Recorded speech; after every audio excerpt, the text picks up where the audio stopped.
Hey, we're back in the original rhythm. Ain't that great? Cheers. Welcome back, everybody, to the weekly navel-gazing session where we talk about all the books I read last week and all the things I didn't do last week, which is usually a lot. And yeah, let's just dive into all of that and see where we end up this time around. I did read books. I actually did.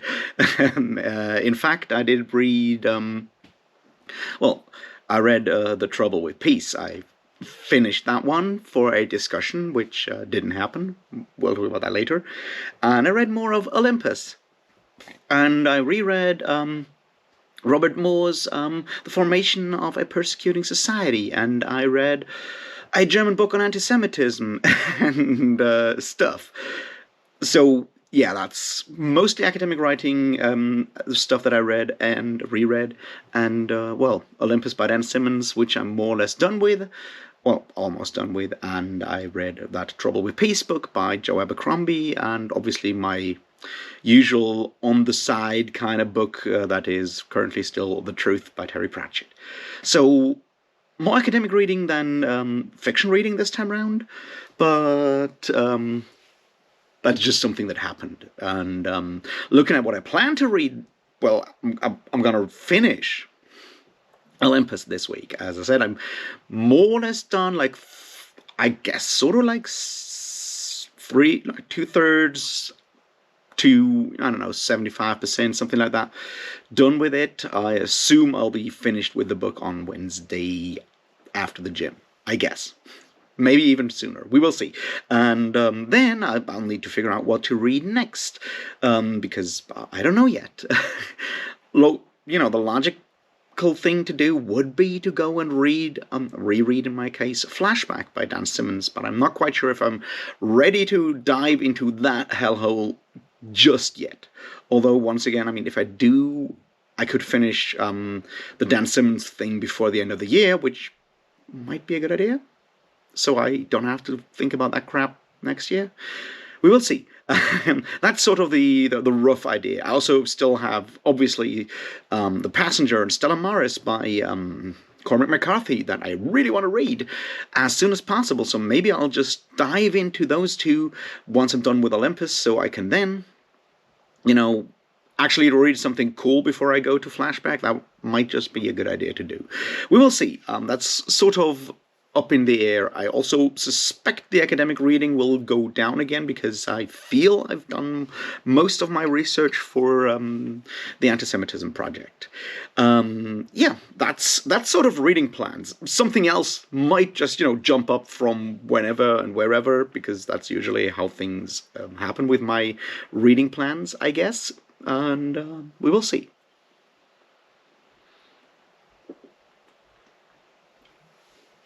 Videos. I actually managed to do videos last week, which I'm really happy about. See, the Ilium video happened after a long, long time, and I'm very happy I finally got it off my chest.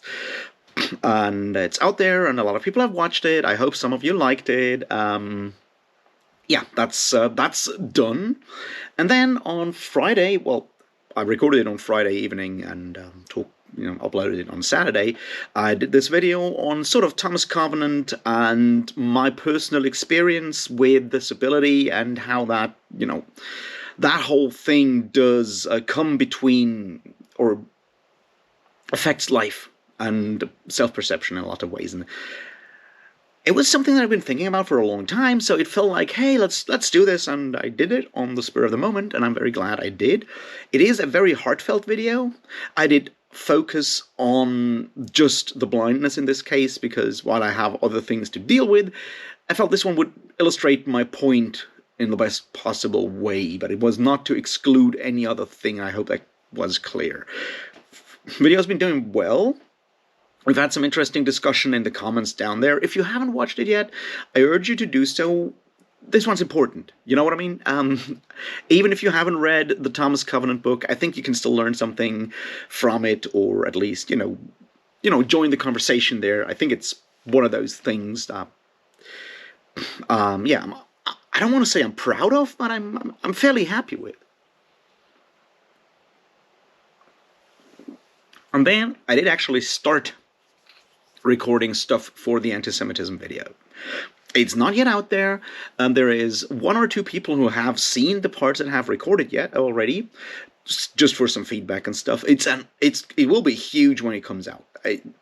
Huge in length is what I'm saying here. So I recorded the first two parts, one on like pre-Christian hatred or stereotypes against Jews, and one about early Christianity. You can see this is turned into something that is closer to like an actual lecture than anything else.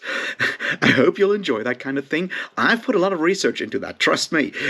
I've read like 10 to 15 books for this one video, and I'll hopefully continue recording parts today and tomorrow. My plan is to record the part on like the High Middle Ages today, and then move onwards to what I might call the Enlightenment, and then the 19th century, and then hopefully I'll be done with the whole project sometime this week. Now I'm obviously thinking about like how to release that thing and what to do with it.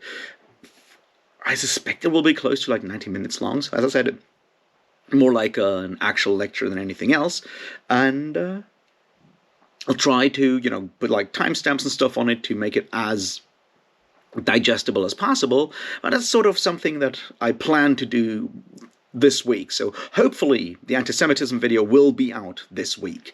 Also, ideally, my video on Olympus will be out this week. So that will be 2 videos for this week, if all goes well. And with me being me, who knows? Who knows? Beyond that, well, I mean, the discussion on the trouble with peace had to be postponed because of an actual, work emergency kind of thing. So we'll see when that will be rescheduled. I don't know yet. Possibly this week. Possibly in the next weeks. We'll see how that goes. I'll definitely let you know on that community tab thing as soon as I know, and I would still love to have a lot of you people show up there and we can talk Joe Abercrombie. And I've already read, as I said, The Trouble with Peace, and I did like it. Maybe not as much as not a Wisdom of Crowds, A Little Hatred, but it's still fairly good. It still remains to be seen how Abercrombie wraps up the entire thing. So imagine some hard questions asked in that discussion when it comes. So there's that, but I don't know when it will be. So those are roughly my plans for this week. I don't know what else could come up or should come up. Maybe I'll have another cool idea. There's still, all these other things buzzing around in my brain, and we will see if some of them make it into videos. Possibly, depending how long it'll take me to talk, to read The Passenger and Stella Morris, possibly that will be worth a video. Definitely worth a video. The question is, like, do I feel qualified to talk about it, which is a different question.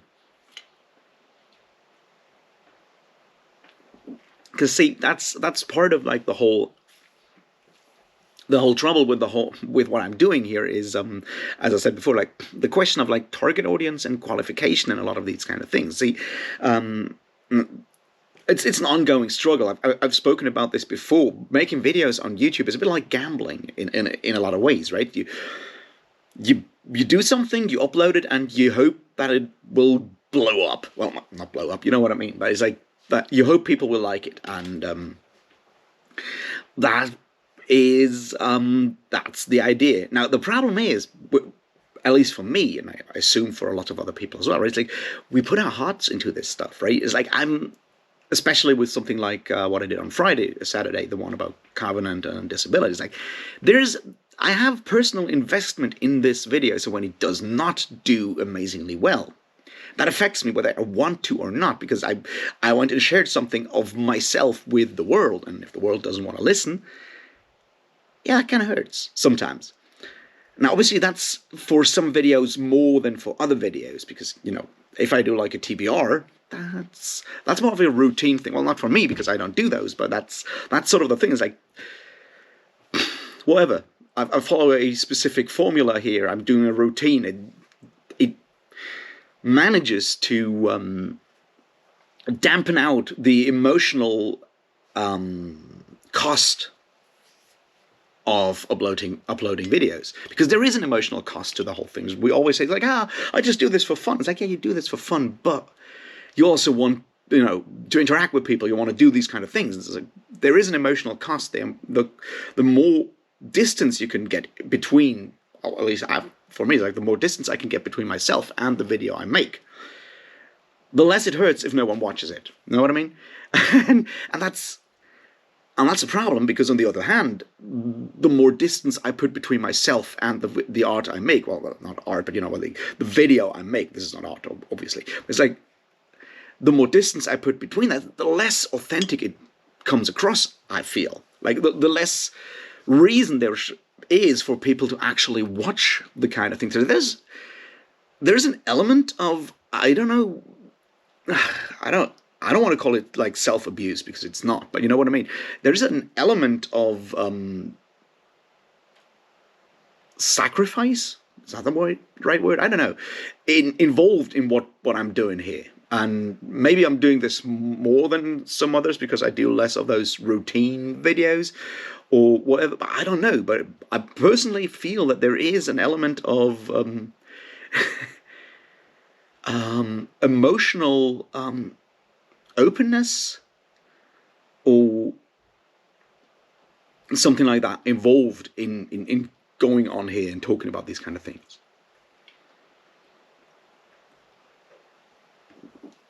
And that may shift depending on what you do. It's like, if you put a lot of effort into like something, say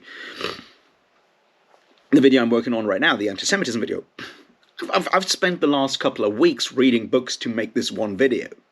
So if no one watches that or no one likes it, I'll feel like I've wasted a lot of time. But that's a different thing from me talking about my personal experience with disability and no one giving a fuck. I mean, once again, it's not like that, right? It's like the video was, the discussions we had there and all of that is great. I really appreciate that, and I'm not disappointed about how the video did.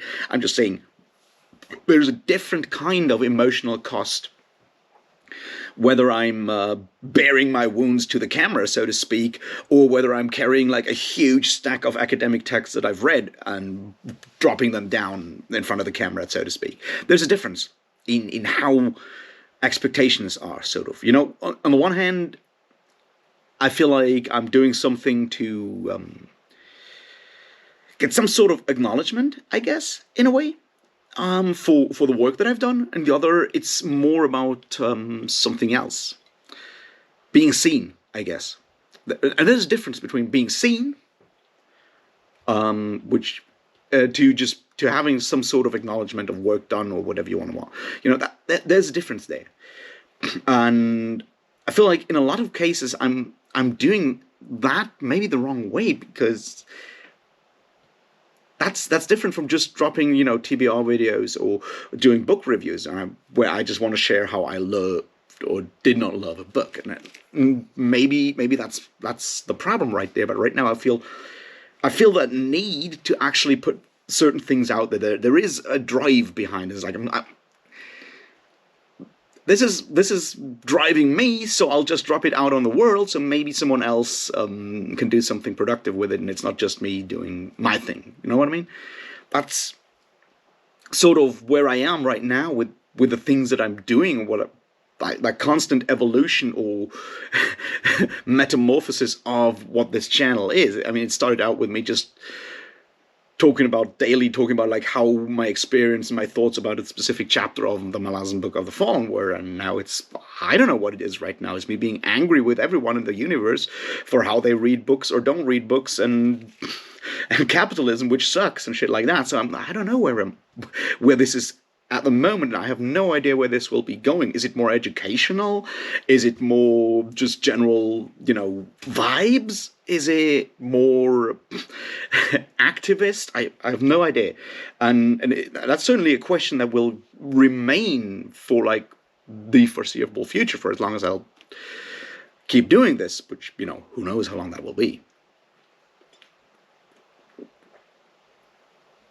Well, just, one of these other things, like the year is almost over, and whether you want to or not, there's this arbitrary thing that we call New Year's and whatnot, and that brings with it all these routines of like thinking back upon the year and what you did and what you didn't do and all that stuff, and looking forward and making plans. And you look at, I looked at my YouTube recommendations, and like everyone has done their like end of year TBRs and end of year book tag and next year plans and whatnot. And I'm like, maybe I should do the same, but then again, I don't know what I'll do next year. So I'm still sort of on the fence whether I'll actually do something like that. I did it last year, which was like my first year on BookTube. I'm like, hey, let's do a look back what happened in 2021. So maybe I'll do another one of those like 2022. That's that kind of thing, and put it up around New Year's. We will see. My main wish fulfillment, like my main wish and goal and whatnot, to reach 1,000 subscribers by the end of the year, seems to be unreachable at the moment. I mean, we're like 34 subscribers away, but the way this channel is growing, which is extremely slowly, to put it mildly, I doubt that will happen. That would be like 2 subscribers per day until the end of the year, and I don't know if that will happen unless y'all go out and, tell your friends to subscribe or whatever, which, that would be awesome, but only if you really feel that's something your friends should be doing. I don't want to force anyone to do anything else, but that's that would be really cool, but maybe it'll just happen in January, February, or whatever. We will see, I guess. But I'm sort of excited on the one hand about the whole like anti-Semitism video thing that I'm doing, because it is different from anything I've done before, in depth, breadth, and whatnot.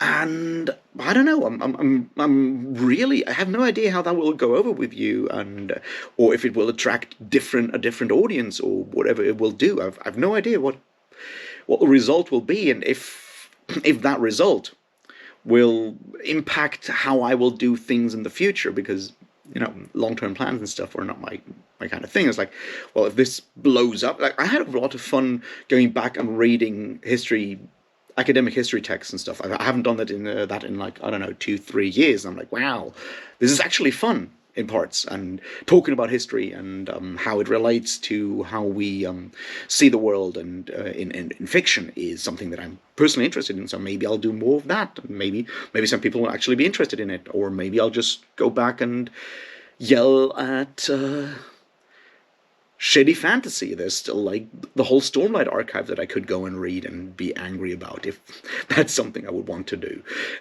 And probably going and talking about Sanderson would help the channel. But I don't want to be that guy who just hates on popular fantasy because my tastes are different and whatnot. So who knows? Well, I've been waffling way too long anyway. I hope y'all had a really good week. I hope you were reading good books near the end of the year. I hope whatever holiday season's going on for you these days, you're having fun with that. Celebrate. Stay warm if you're in places of the world where it's cold right now. Stay cold in case you're in Australia or somewhere else down there in the south where it's really hot right now. Have some fun. I don't know. Have a beer and read good books and shit like that. And I'll talk to you in the next one. Cheers.